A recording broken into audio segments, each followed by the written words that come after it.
Welcome back, everyone. I'm really excited to bring this show to you today. I'm here at Shaw Woods in Eastern Ontario. I've been wanting to check this place out for a really long time. It's one of the few last standing areas of really old growth Ontario forest. Let's go check it out. Just want to show you of where we are right now, and we're going to do the old growth forest loop because this will be the really interesting part of the trail.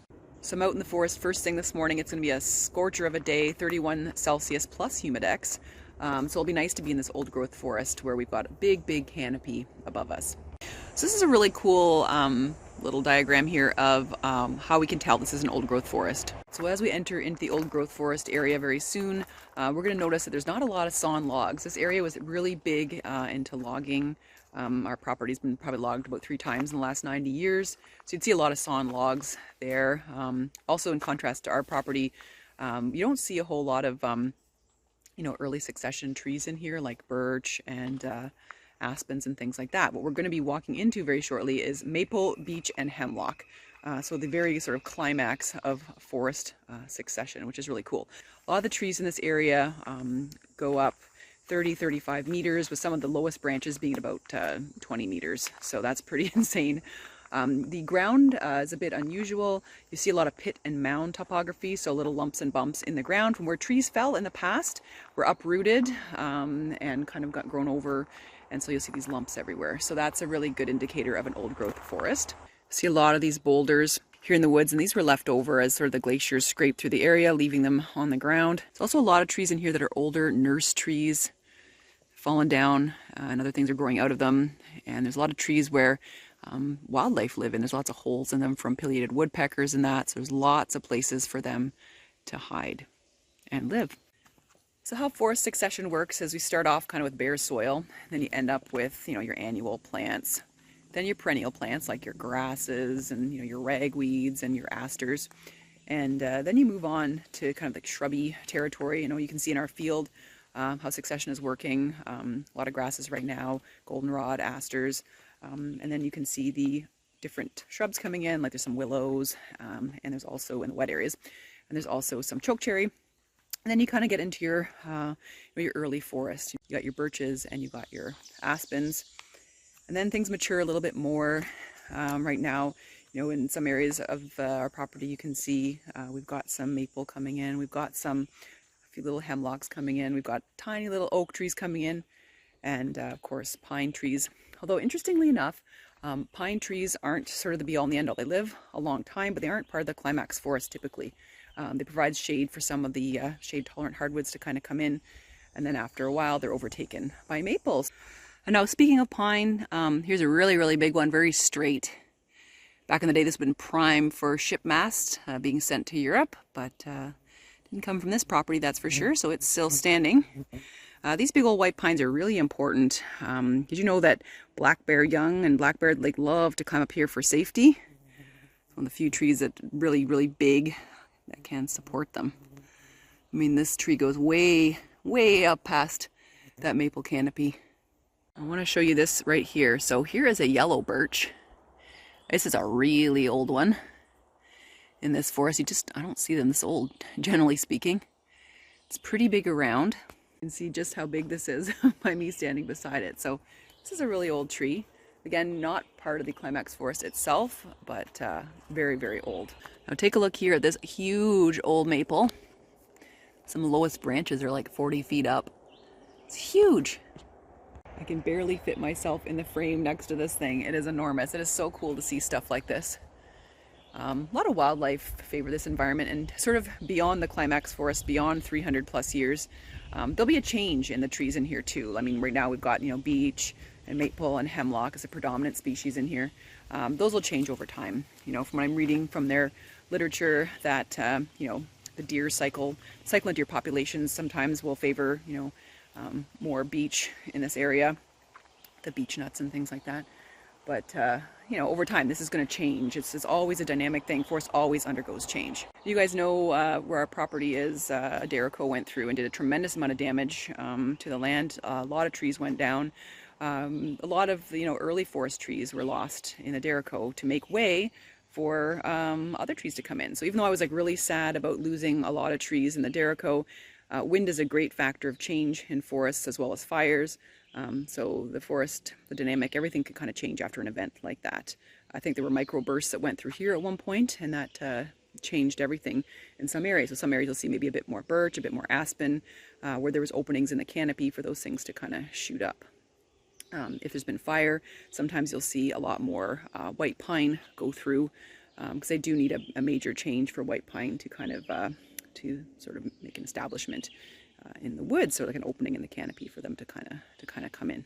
Now there is a big tree I want to show you. This here is an eastern hemlock. It's a conifer. A lot of you guys know from a recent video that hemlock is, you can basically find reishi mushroom on hemlock, especially when it's, you know, the wood's not very good anymore and the reishi's parasitizing it basically. So I'm standing in front of a hemlock that's probably 200 years old, which is really amazing what this tree's seen in its lifetime in this forest. Cool thing about hemlocks, I was reading that they can survive even up to centuries with 5% light, waiting for the canopy to open up for them to shoot up and grow like that. Isn't that insane? As their needles fall down to the ground, you know, they release acids over time and aluminum, and apparently that inhibits growth of a lot of other species around them. So that's why they can have this, you know, beautiful area right here with very minimal understory plants underneath them, because they just inhibit the growth of everything else as they shoot up towards the sky.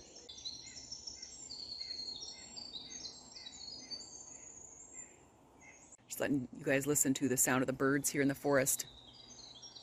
That's a beautiful sound of a winter wren. There's also red-eyed vireos in here, a lot of nuthatches and chickadees this morning. And behind me you can see some telltale holes in the bark of the tree that are caused by the yellow-bellied sapsucker. When the sapsuckers come, they bang on the tree and they feed on the sap in there. And it's also important food for other critters too, like, you know, butterflies and some insects that come up there in the early spring and get the sugar from the tree. And I've even heard that hummingbirds also will enjoy the sap from the tree. Isn't that neat?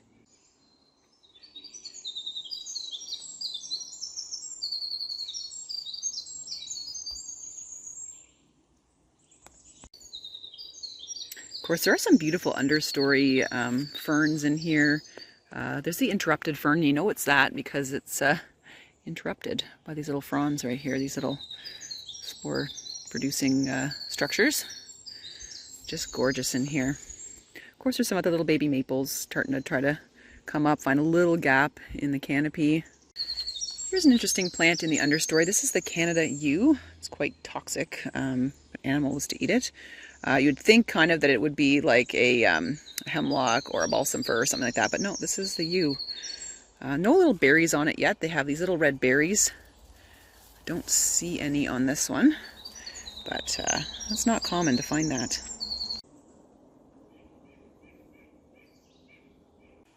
Of course, there's some big old logs. They've been down here a long time that have fallen in the past. Some of these logs grouse use to drum on, so sometimes you can find grouse poop on them. Nice flat logs, they drum trying to find a mate. I've got a couple at the cabin actually. They're pretty neat old logs, and they're covered in moss because they're in the shade here. But all these fallen logs, you know, are very, very important little micro habitats in the woodland. Early in the video I was talking a bit about pit and mound topography in here. So there's an example of a tree fallen down, creating like a little mound. Underneath it, sometimes water catches and little frogs and salamanders live in there for a short period of time in the spring. Over time, they kind of fill in. Maybe other little plants can grow in there and little trees start underneath them. But that's what I'm talking about when I'm talking about pit and mound topography. These are lumps and bumps here in the landscape. Talking about hemlocks earlier. Here is a hemlock grove. Lots of old hemlock in here.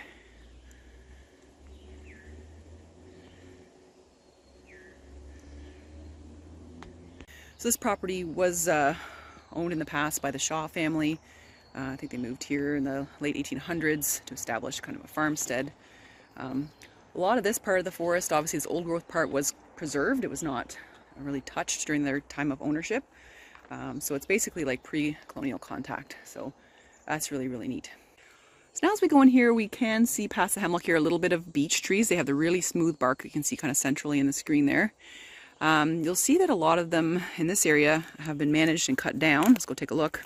And I'll show you why they've been cut down. You can see how smooth the bark is, but I want you to take a look at this right here. This is beech bark disease. So this is caused by an insect and a fungus. So the insect kind of goes and feeds in at the bark there. It leaves it really susceptible to a fungus that goes in there, and it slowly starts to destroy the tree. So both the insect and the fungus were imports from Europe and have caused massive destruction of beech trees. Unfortunately, these woods have been hit pretty hard by the disease, and I can imagine that's why they're chopping these ones down.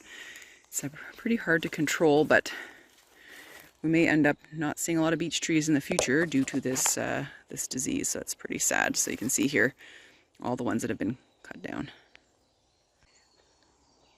You can see now that because there has been an opening in the canopy, these maple are trying to shoot up towards the sky and meet their kin up there. Nice big opening there. So that leaves, again, the forest will change. There's a big old solitary maple.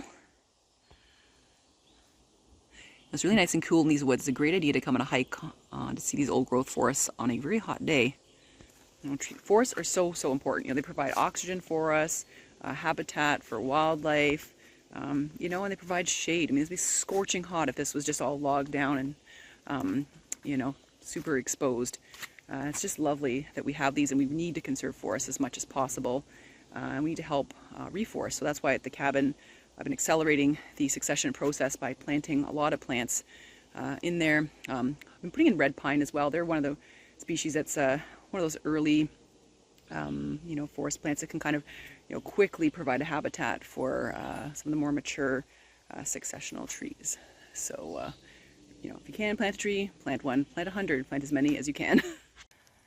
In the forest, you'll see a lot of different kind of fungi, and those are important decomposers in the forest. You know, if we didn't have fungi, you know, we'd be up to the sky with dead wood and things like that. So fungi are really important to have around to help decompose things.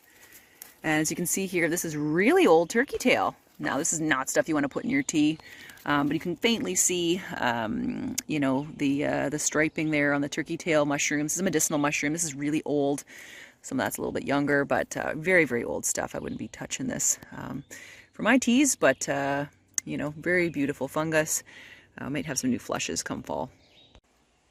Well, this area is just so opened up with the loss of the beech trees that we've got a really interesting plant, perennial plant here. I think the jewelweed. Jewelweed, it's not in flower yet, but it's really beautiful, and it is one of the remedies for poison ivy. So typically when you find poison ivy, you'll find jewelweed nearby. You can rub it on the itchy spots of the poison ivy, and it helps you feel so much better. Another thing I see here is plantain. So plantain is a wild medicinal, very helpful, you know, for injuries. Has some antibacterial properties as well. Some people make salves out of it, and of course, you can see some, you know, dandelion. So this is kind of an early sort of understory here, because unfortunately a whole whack of trees of beech had to come down. So you can see kind of the forest has gotten a lot younger in this area all of a sudden. Because this area is so open, you can just see how these mature maples look. Nothing around them. You know, no branches for meters. Really thick bark. You know, some of them have holes in them. Those are suitable for, you know, raccoons and fishers and things like that. And I want to show you a few standing beech, because that stand that was cut down was pretty sad. So here we go. There's some beautiful old mature beech. Praying they hang in there and don't succumb. And just on the edge of this forest, we've got a little bit of a cedar swamp and some red elderberries. So there's a lot of wild edibles, you know, in these forests. It's going to be a great year for blackberries too. Take a look at that.